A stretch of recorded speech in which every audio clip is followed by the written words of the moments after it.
Welcome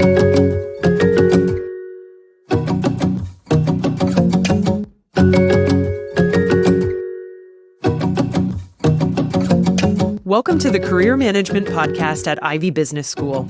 We're excited to bring you stories and strategies from students, special guests, and the career management team. Make yourself comfortable, and let's get started. On today's podcast, you'll hear updates from our corporate recruitment team and career management. But first, we're joined by one of our career peers, Sophia. Sophia and I talk about the art of the coffee chat, and more importantly, how she notices, creates, and maintains genuine connections when a conversation has gone well. Sophia, thank you so much for joining me today. Would you like to introduce yourself? Yeah, for sure. So my name is Sophia. I'm an Ivey HBA and Health Sci dual student. So I'm in my fourth year. Some things about me is I'm a certified yoga instructor. I'm a middle child, and I'm really excited to be a career peer and help some of the HBA1 students. Fantastic. I'd love to know more about how you have developed genuine connections and kind of mastered the art of the coffee chat. So starting off with, how do you find that you connect with people? Yeah, for sure. I would say my main way of finding people to connect with is through LinkedIn. And that's kind of the main platform that I use to find people to connect with. I would say in terms of finding genuine connections, I try to find people that have like similar interests and similar backgrounds to me. So I'm from Vancouver, and so I often look for students that are also from Vancouver that also came to Ivey and now work in Toronto. I think that there's lots of bond over being an out-of-province student. I'm passionate about social impact and those sorts of things. So find people that have similar interests, I think, can really pave the way to have conversations that are outside of work and recruiting topics and things that are a bit more personal and genuine that mean something to you. And that can really help in forming connections that can go a long way. You mentioned genuine connections. Yeah. How do you differentiate between a regular old connection and a quote unquote genuine connection? Yeah, for sure. I think that for me, kind of like more of a standard basic connection can be when like a job posting comes up and you know that you kind of want to get your name in the door and you want a referral and you want to kind of find someone that can explain to you more about the position and kind of their experience with the company. You reach out on LinkedIn and kind of like mass send out requests, and then hopefully you can find someone to chat with. And that's definitely not a negative at all. And it's a great way to get your name in the door. And I think that those things are a bit more transactional when you're looking for a referral or to get your name moved to the top of the list. Those kind of things are a bit more, they're not super genuine because you're kind of doing it to get something out of it, which isn't wrong. It's just different. I think for me, genuine connections kind of are more when you go past convos about work and recruiting and it becomes a bit more personal and they become more of like a mentor to you, and it goes past just that short time period of getting your name through the door for an interview, and it kind of is a bit more of a long-term thing where you're keeping them updated about your life and they're keeping them updated about yours and you're connecting back and forth more frequently. I think that's when it becomes a bit more genuine. And both types of connections are part of your networking strategy. Am I hearing that right? Yeah, I think it's definitely necessary to kind of have both. I think that genuine ones, you can't always force those to happen. They kind of happen naturally. And so those come about when they come about. And I think that on the other side, of course, when applying for jobs, I think it's super helpful to have someone on the inside that's advocating for you. And those can be a bit more transactional when you are networking with the intention of hopefully getting an interview and those kind of things. And so I think it's necessary to have both, but I think that balancing them and making sure you also get those genuine connections is super important. Okay. You said they can sometimes come about naturally. Yeah. I'm also curious, is this type of connection that students can also create or foster on their own? Yeah, definitely. So I think, some part of it is just kind of natural. When it happens, you click and it just goes from there. And I think there are ways to find people that you are more likely to have a genuine connection with. I mentioned the LinkedIn thing and how I'm from Vancouver. And so I find that finding people that have similar backgrounds, similar interests, that's one way to find a more genuine connection. I think also if you've talked to someone and they refer you to someone else who they think that you might have more common interests with, that can be a really good way if someone else puts you in touch with someone to find someone that's more similar to you and has more of a similar background. That can be a good way to find a genuine connection. And so I think there are ways to kind of reach out to people that have a more likely chance of connecting with you on a different level outside of work. Mm-hmm. So you might not know that it's a genuine connection, but you're curating the type of people that are more likely to have that connection based on your interests and what you want to connect with people on. Exactly. Yeah. Great. Based on that, is it worth including your personal interests on your resume? I think it is. I've gotten the advice that it should be included, and I think it paints a better picture of yourself. Besides your education and your work experience, you're so much more than that. And so I think being able to showcase your different interests is super, super important. And you never know when someone's interviewing you or scanning your resume, they might have a shared interest. And I think that during interviews, again, having conversations that are outside of work and the job can be super beneficial, and having a shared interest can really help spark that. And so I always say to include them. Okay. And you mentioned someone gave you that advice. Yeah. Just to clarify for listeners, it wasn't me before our conversation today. No, it was not. And you don't have to name names, but where did that advice come from? Yeah, I had a coffee chat with someone and he offered to walk through my resume and kind of give me some pointers on areas where I could improve based on things that he's seen as someone who is part of the recruiting process. And one of the things that I didn't have beforehand was I didn't have the interest section. And he recommended that I add it again for that more personal connection so that they can kind of see who you are outside of just, again, your work and education experience. What was that like for you adding that interest section? I think at first it was a bit challenging because I didn't know exactly what interest to put in terms of you still want to, again, you want to be professional and you want to make sure that they're interests that are hopefully people have in common. And so I think that for me, I really thought about like things that are really are important to me and things that I find people could connect on. And so one of the things on my interest section is reading. I love to read and I feel like that's always a really good conversation starter and I'm genuinely passionate about it. And so I would say add things that really mean something to you and so that when that conversation does come about, you genuinely have something to add value. Mm-hmm. Once you've fostered or come across these great connections, how do you maintain them? Yeah, I think that maintaining them is super important. And I think that starts from the very beginning. And so after a coffee chat, but regardless of whether you want to continue that connection or not, always sending a thank you and a follow-up is super, super important. And I think that if they are a connection that you did have something a bit more genuine on the call and you do see it kind of being something more longer term, like reaching back out, either if you've going through the interview process for their firm, like keeping them updated on your process, or if you've applied to a different firm and you've accepted a different offer, again, keeping them updated on where you're at and kind of what made you choose one firm over the other. And then I think also if they're posting on LinkedIn about maybe they got promoted, they switched companies, something like that, like offering them congratulations and kind of maintaining it that way is something that you can do to kind of foster that relationship. You mentioned LinkedIn. Yeah. How do you feel about LinkedIn?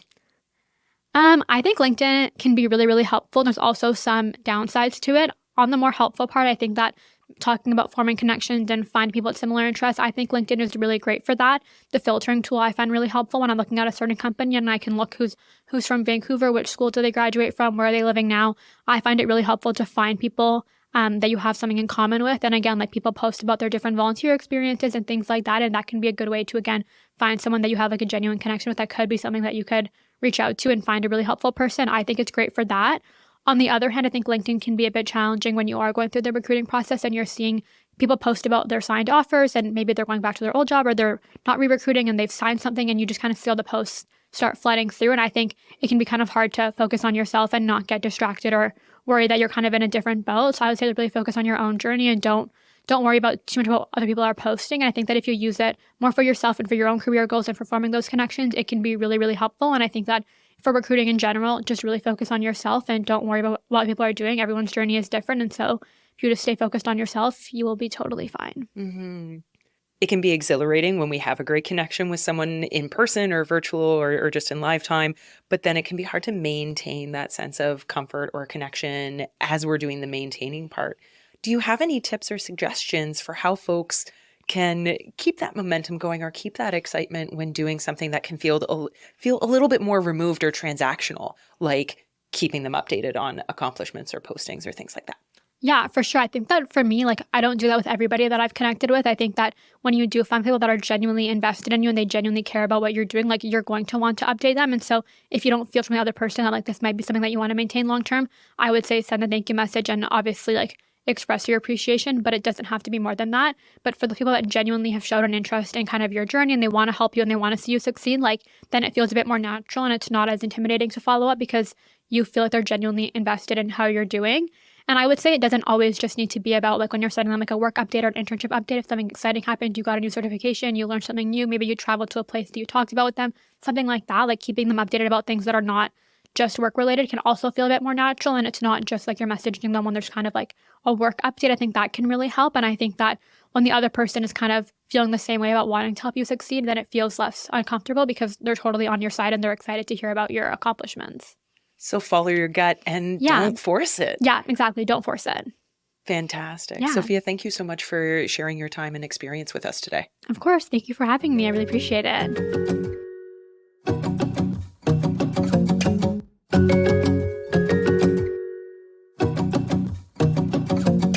Thanks for joining me today, Melissa. Thanks for having me. We talked with Sophia today about making genuine connections in the art of the coffee chat.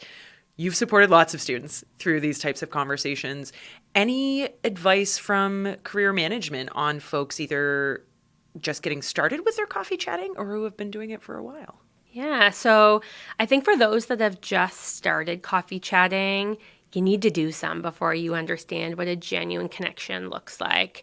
While I don't want to say it's a numbers game, I think you do have to do quite a few before you understand your groove, what works well, and what a good connection could look like, because the first couple are going to be awkward. For those students who have been coffee chatting for a while, you're probably starting to understand what a good connection looks like and lean into those strengths, lean into what feels like it's working for you and leverage those in each connection you can make. But also understand that not every connection is going to be a good one. And there are lots of clues through those conversations that should help you navigate your journey maybe a little bit more seamlessly. Okay, thanks, Melissa. And tell me what's been going on with career management these days. So lots. We've been meeting with so many students, and what we're really finding is that students are in so many different places. We have a ton of students who are just checking in and aren't really actively recruiting, and that's okay. They have identified that maybe their interests are in industries or functional areas that often start recruiting next semester. And so while they may start to do things like get their resume ready or in a really good place, or maybe even start to have a couple of coffee chats, they're not really actively doing a ton of coffee chats or applying to a bunch of roles. We also have people who are doing just that, though. We have a bunch of people who've identified an interest. Maybe that's recruiting right now. Maybe that they're just being proactive, but are having coffee chats, are really dedicating a lot of time and effort to recruiting. That's great too. We're supporting those students.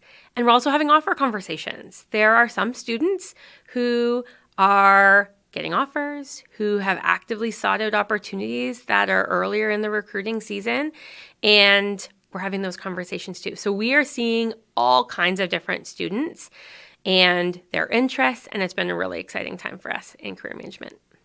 What words of wisdom would you have for those students who are just getting started or getting ready to recruit? Yeah.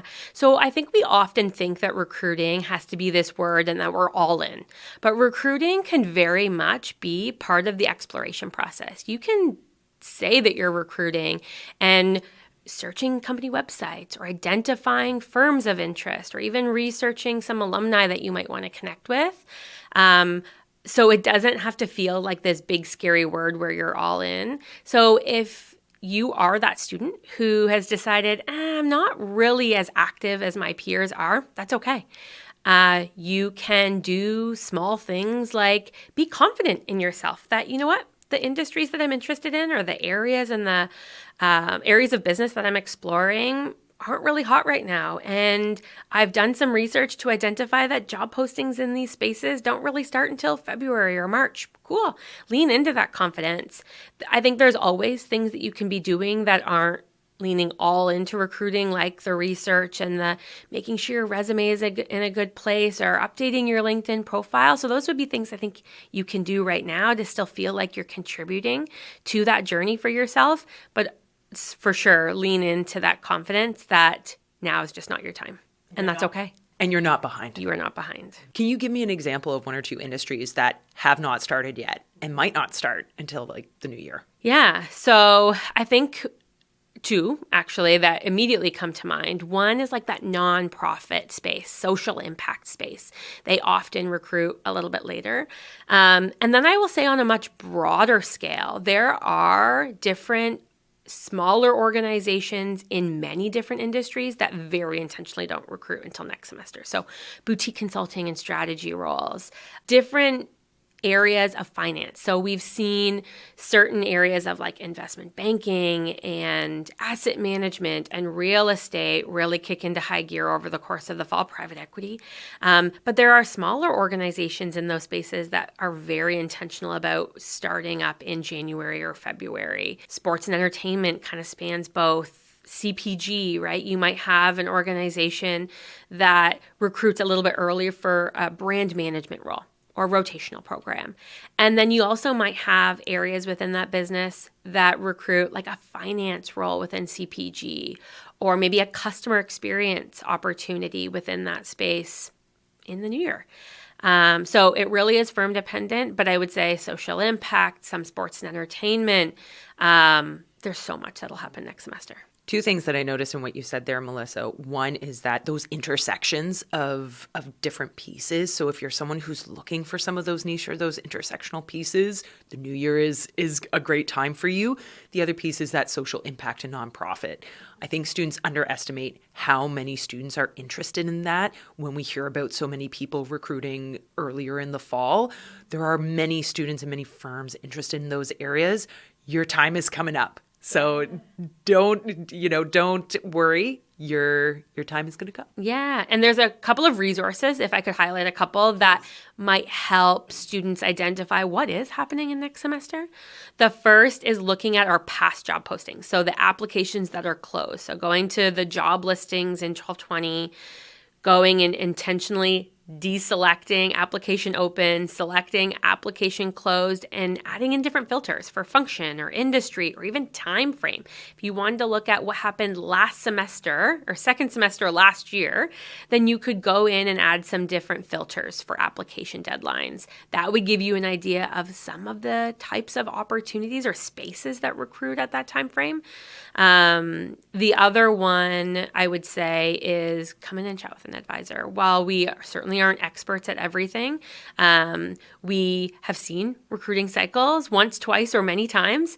And so we're happy to chat about what they could expect to see into the future.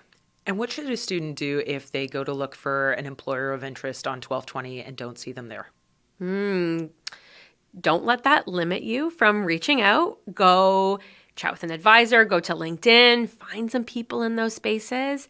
You can certainly add them. We use some of that data. If you were to add the employer in that space, we use it as business development opportunities, our corporate team.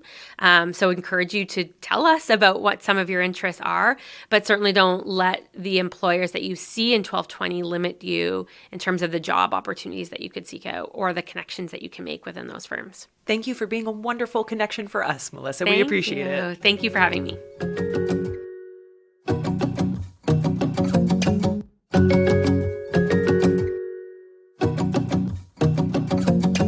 Lauren, what's been going on with the CRT these days? So we're really excited about our upcoming November career nights.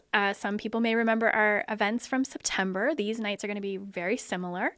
November 4th and 5th from 6:30 to 8:30. If you attended in September, these are going to be largely the same format, but with different companies. If you didn't attend in September, you might wonder why you should attend now. Well, I have some reasons. Not only will you have the chance to meet multiple companies at once, but you can highlight why you were a top candidate for their organization, gain insights and advice about the recruiting timelines, their ideal candidate profile, and how to elevate your application for their job opportunities. And finally, you can make connections with recruiters and hiring managers, and you never know where that will take you. So we hope that you'll join us, and we have some tips, 5 top tips on how to prepare. Are you ready, Kate? I'm so ready. Okay. First of all, companies really appreciate when you research their company. You can start by looking at who's coming on the event description on 1220, and you can look to see who they're planning to recruit. We're telling you that as well. And then you should become familiar with their services, their products, their mission. Look for news about the company, and then use the activity stream in 1220 to find out more information if we have it there. This research will help you to ask targeted questions that demonstrate you know about the company. For example, what changes or disruptions in the market have influenced your company's priorities recently? Or what kind of projects are typically assigned to new hires at your company? Try to think of something creative and different, but doing your research will really help you with that. Tip number 2, perfect your elevator pitch. So I'm sure you've heard this before on the podcast. Have you talked about elevator pitches? Not yet, no. But we certainly do in our career management one-on-one appointments and in our career management essential classes. Yes. So I highly recommend students come and see a career coach and perfect that elevator pitch so that you can give a compelling introduction to the employers that you're going to meet in November. Tip number 3, follow up. Send personalized thank you emails or LinkedIn messages as soon as you leave the event or within 24 hours. Tip number 4, apply to the postings. Most companies will have their postings up on 1220, but if they don't, keep checking, set up alerts so that you'll be notified when they advertise their roles, and then don't forget to apply. And tip number 5, add your resume to 1220. If you haven't already, please upload your resume because you can select your industry, your function preferences, and we get employers asking us for resume books all the time. So we'd love to share your resume with the employers. But most importantly, we'd love to see you on November 4th and 5th because they will be different employers. So we look forward to seeing you there, and reach out to a career coach if you have any questions. Awesome.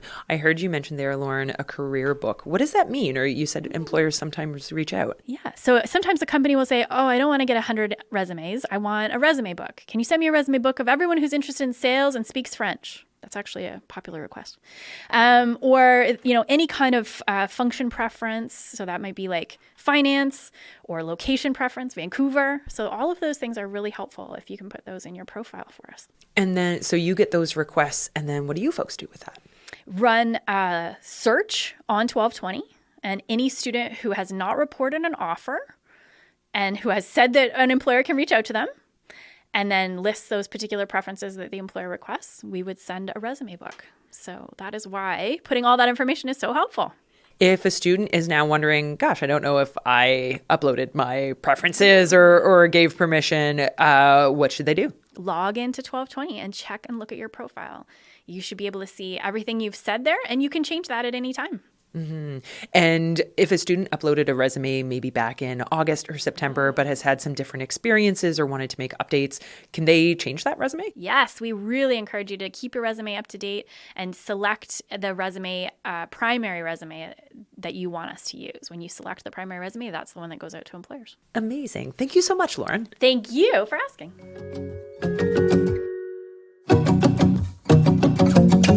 Thank you for listening.